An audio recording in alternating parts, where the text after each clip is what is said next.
bartamaha qarnigii 18aad waxa meeraheenu u soo joogay mid kamid ah kacdoonadii ugu saameynta badnaa abid. Dunidu waxay cabsi ka muujisay aalado waaweyn oo ku soo biiray hanaankii gacanta shaqeysa ee farsamayaqaanka. Goobihii wax soo saarka ee koobnaana waxay isu rogeen warshado baaxad leh oo qalab tiro badan hawsha qabanayo balse aadanaha u baahan. Iyadoo ay sidaas tahay ayaa haddana xilligaas loo bixiyay kacaankii warshadaha. haddaba ka waran haddii dadkii waagaas ay joogaan casrigan aynu nool nahay.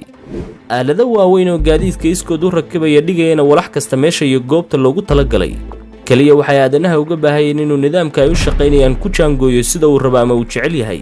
waa xaqiiqo maalaawaal ahayd sanado badan ka hor balse imika rumooday oo dunida ku cidhiidhiday bini'aadamkii taagta darnaa. qaab tartiib ahna ugu fidaysa dunida oo dhan. garaadka farsamaysan waa sheekada sanadadii ugu dambeeyay ay falanqeynayeen khubarada tiknoolajiyadda iyo culimada saynisku.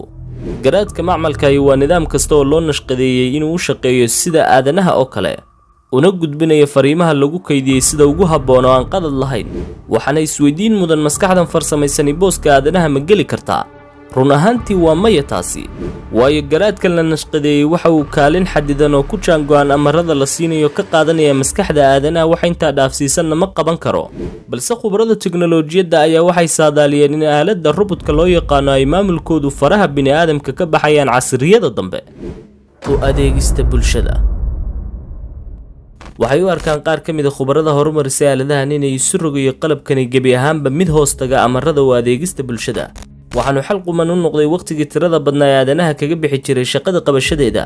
tusaale ahaan aaladaha kombiyuutarka iyo nidaamyada ay u shaqeeyaan ee casriga waxay kaalmo badan ka buuxiyeen bini'aadamka oo waqti iyo dadaal badan kaga bixi jiray, sida kaydadka xisaabta ee goobaha iyo shirkadaha waaweyn ee ganacsiga oo halkii faylal badan lagu kaydin lahaa dhaqdhaqaaqa hawsha ay fulinayaan uga baahan inay taabtaan oo kaliya hal badhan oo shaqada baaxadda leh u qabanaya waqti kooban.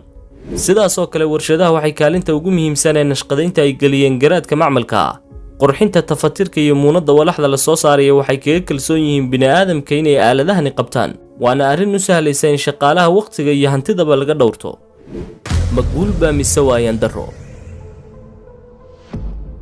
loolanada ku aadan warshadaha farsameeya garaadkan iyo dadka ka soo horjeeda in la helo aalado kaalinta aadanaha buuxiya waxay horseeday doodo tiro badan oo ilaa hadda aan wax natiijo ay ka soo bixin. dunida gaadiidka noocyadiisa kala duwan samaysa waxa garaadka farsamaysan kaga jira kaalinta koowaad. dhanka caafimaadkana wuxuu wax ka bedelay nidaamkii uu hore ugu shaqayn jiray. maaliyadda iyo ganacsiga suuqyada xortaana waxay shirkaduhu u diyaariyeen 10% garaadka farsamaysan inuu shaqada qabto si loo yareeyo dhaqaalaha iyo masaarifta ku baxaysa aadanaha. shabakada dalwad waxay qortay in shaqayari baaxad leh soo food saartay dalka Britain gaar ahaan magaalada London 2001. waxaana sabab u ahayd warshadii oo ku tiirsanaaday aaladahan kana saaray 10,000 oo qof hawlihii ay qaban jireen. waxaana lagu qiyaasaa in ka badan 30,000 oo xisaabiye iyo 5,000 oo agaasimay inay shaqadoodii waayeen, laguna bedelay qalab si hersara loo diyaariyay oo u gudanaya hawshoodii si degdeg leh. dhanka kale waxaa jira dadyo u arkay in garaadkan macmalka ay uu yahay nimco u soo kordhay aadanaha kadib kaalintii uu galay dadka intii lagu guda jiray xanuunkii aafeeyay dunida oo dhan ee coronavirus. shirkado badan ayaa hawlahoodii sii waday oo aan wax carqalada la kulmin. sidoo kale waxaa khubarada tiknoolajiyaddu hindisay nidaam cusub oo lagula soconayo cidda la diifaysan fayraskan khatarta badan. su-aasha isweydiinta mudan ayaa kaalinta aadanaha ma gelaya qalabkani waqtiyada soo socda. waa fikrad ka dhalatay diraasad la sameeyey sanadkii 2017 oo kulmisay 350 aqoon-yahan oo ku xeel dheer cilmiga tiknoolajiyadda. waxaanay ku soo afmeereen in nidaamyada ay u shaqaynayaan aaladahani ay horumar xawli ah samaynayaan. qaabka ay ku socdaana inuu yahay in aadanaha guryaha lagaga tagi doono iyadoo robotku uu qabanayo hawshii laga rabay qofka. jiho kale ayay iska taageen shirkadaha aaladahan farsameeyey waxaanay carabaabeen in gacanta aadanaha uu ku jiri doono qalabkani amaro aan lagu kaydinna iskii uu qaadan doonin.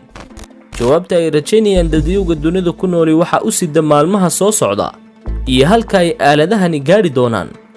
haddaba daawade horumarkani ma guul baa mise waa masiibo adduunka oo dhan ku habsatay?